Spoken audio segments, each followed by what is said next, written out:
Thousands of people across the country are lacing up their running shoes to show support for those affected by the 2013 Boston Marathon bombings.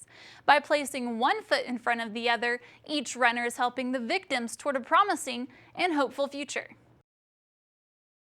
I ran in the Boston Marathon last year in 2013. I finished about 5 minutes before everything kind of happened.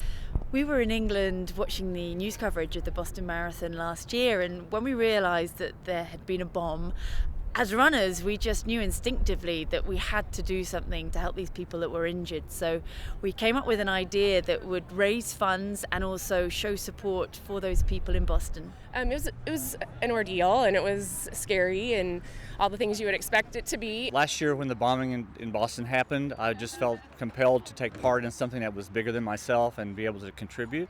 And none of the people that I was with were injured, and we all were able to walk away from that without any injuries. So I'm just thankful for that and thankful that we can all still run. And so I figure, we should keep running. And that's really probably the best thing that anybody can do is just keep running. We actually did this relay last year and we raised $91,000. So I ran the one run last year for the first year of it. And this year it came back, and it's just another opportunity to keep supporting those people who were injured. Most of the time we run, to support each other. The running community is just a family. It's a bunch of people who, if somebody has a cause, we all rally to that, and this is just another way we can do that.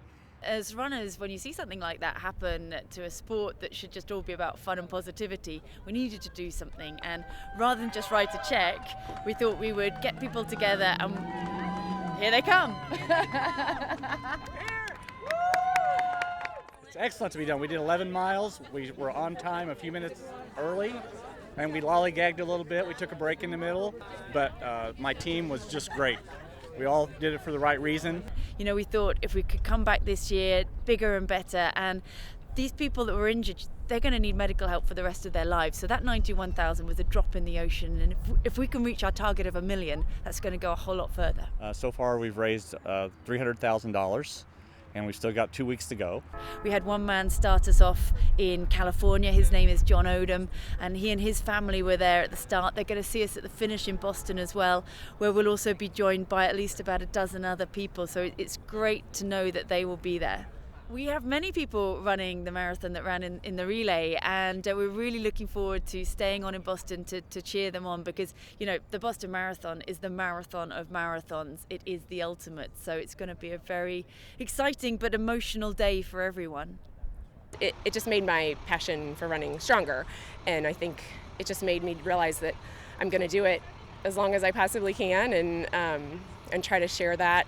And it doesn't matter how far or fast, or if it's a Boston qualifying time or whatever, just gonna be running. The relay will arrive in Boston on April 13th, which is just 2 days before the anniversary of last year's bombings, and just in time to be there in support of this year's Boston Marathon. Reporting from Springfield, Missouri with Rachel Fuchs, I am Sierra Sharp, Ozarks News Journal.